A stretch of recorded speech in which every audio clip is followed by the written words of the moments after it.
প্রায় সময়ই একটি প্রশ্ন অনেকেই করে থাকেন, সেটা হলো ফজরের সুন্নত যদি ছুটে যায়, পড়ার সুযোগ না পাই, তাহলে পারে ফজরের সুন্নতটা কখন আদায় করবে। ক্ষেত্রে হানাফি মাযহাব এবং জমহুর উলামা ইকরামের মত হলো সূর্য উদিত হওয়ার পরে গিয়ে সুন্নত আদায় করবে। নবীজি সাল্লাল্লাহু আলাইহি ওয়াসাল্লাম বলেছেন, যে ব্যক্তি ফজরের 2 রাকাত সুন্নত ফজরের পূর্বে পড়তে পারল না, সে যেন সূর্য উদয়ের পরে সে যেন পড়ে নাই।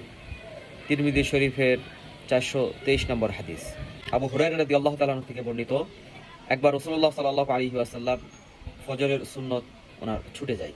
পরবর্তীতে সূর্য উদিত হওয়ার পরে তিনি সুন্নতটা আদায় করে দেন।